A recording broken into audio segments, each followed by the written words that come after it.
Welcome to my Passport to Pretty online video tutorial. I'm going to give you a demonstration just like I would at a live demonstration, but this one's especially nice because you can stop it, restart it, and play it again for the next 90 days. So I'm going to start out with this card that I made and shared on my blog and give you the step-by-step scoop on how to create it. The recipe and products and prices are all listed on the workshop page for Passport to Pretty. I'm using the Peaceful Seasons Clear Mount stamp set. It is a Hostess Level 2, so it needs to be earned doing a workshop much like what we're doing today. So please email me if you're interested in doing a workshop.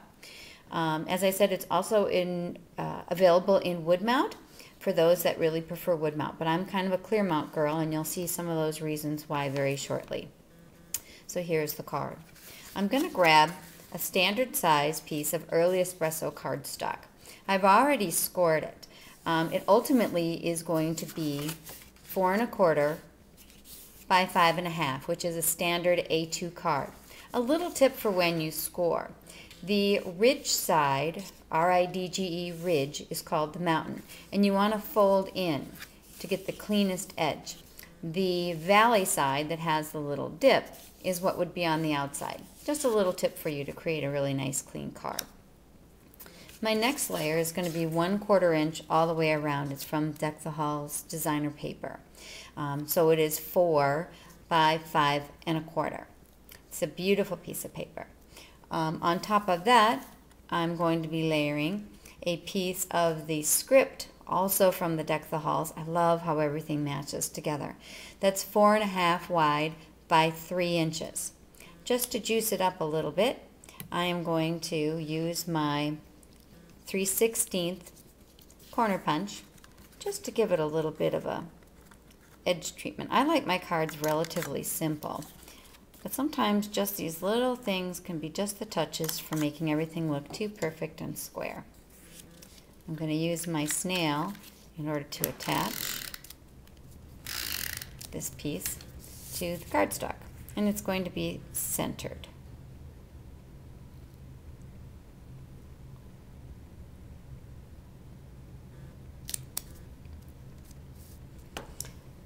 Next, I'm going to take another piece of early espresso cardstock. It's been cut to 4 by 2 3/4. I always use the paper piercing mat from the mat pack from Stampin' Up! In order to set my brads, because I'm going to be putting some silver brads down the side, just again for a little extra embellishment. And I'm going to line it up so that it's square, and use the template to create a nice even line. I'm just double checking myself here. I'm going to start here, then I'm going to skip 3, and then I'm going to skip 3. You can do it in any pattern that you want, but now they're lined up, standing at attention, and will be very simple to slip each one of these brads through. Another little tip for you, if you ever have a brad that's hanging over a little bit on the back of a card, you don't have to worry about twisting it. They actually clip off pretty easily. I use my craft rubber scissors that I used to use before Stampin' Up! Came out with the die cut rubber. Remember those days? But those scissors are perfect for snipping off the little legs of brads that are hanging over it all. Of course, we have our new stick-on rhinestones and pearls that make the job even easier because there isn't a brad involved at all. But I do like the look of the metal. Sometimes if you see ones off, you may want to just go in and line them up in the back, and that may be just the thing you need to do to make it look perfect. And I think that looks pretty good. Okay, so I am going to go ahead and I'm going to attach this to my card using some more snail. I always make sure that I get it close to the corners where I have brads. Sometimes I even put a little here so that it doesn't lift from the legs of the brads, because I'm not using dimensionals, which is one way to kind of disguise it.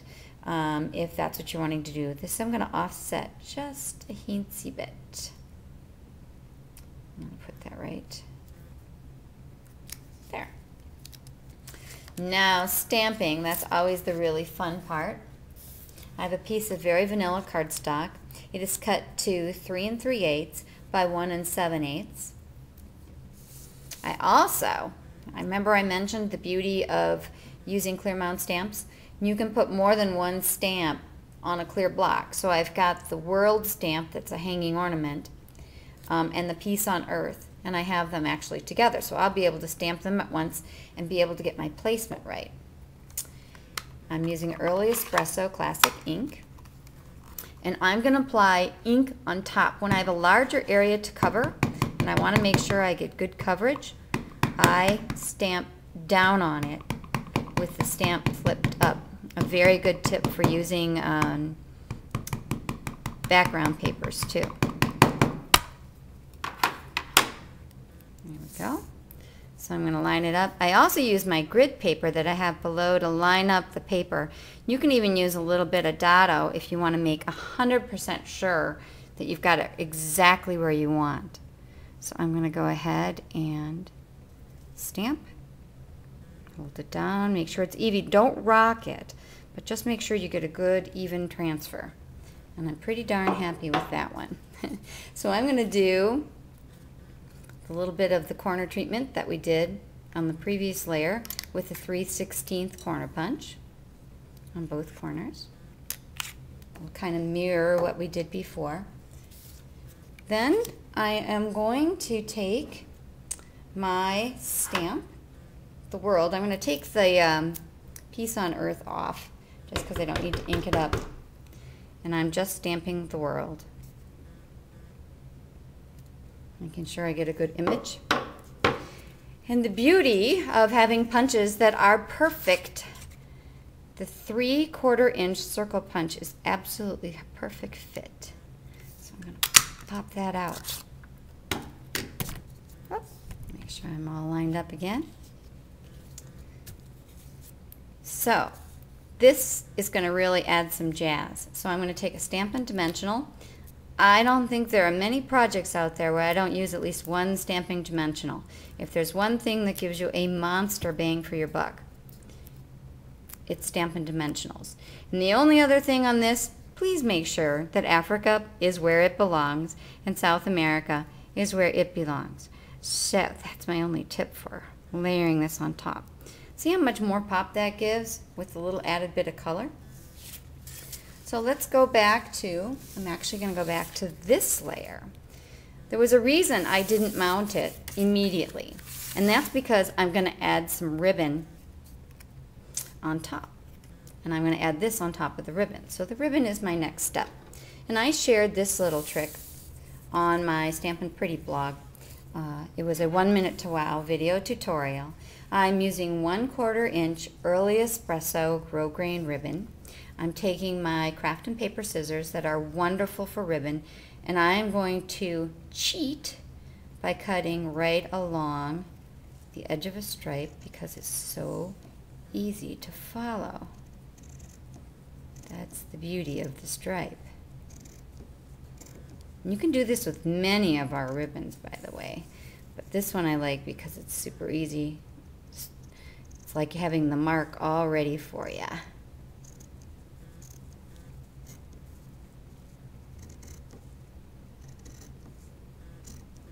This is just like one of my favorite. You know how you get hung up on something because you think it's cool? This is like one of my favorite new tricks. Hang on to this. You can always use the little bit smaller piece. So starting from the top, I am going to pull a cute little fringe. There. I'm thinking that's like incredibly easy. I'm hoping you're thinking the same thing. It's like, oh, this is just too cute and so easy. So now I'm going to take that piece and I'm going to wrap it around the outside. So on the back side, I'm going to use, just making sure I've got my, use a little snail here and a little snail here. That should cover things. I'm going to flip it over. I'm going to wrap one side and then bring it down and wrap the other side. Make sure I've got it lined up nice and tight. I typically cut off the bulk on the edges, and I encourage you to do the same because sometimes it can make things feel a little bit bulky. I'm going to check and make sure that looks pretty well lined up. Maybe zhuzh this side a little bit. Okay, we are in good shape. So now I'm going to add the sentiment.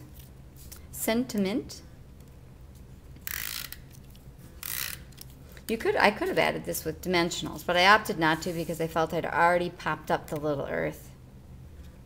And I want some of the stripe to show. This came out just a teensy bit different than my first one, but you know what? That's okay. That's how we roll.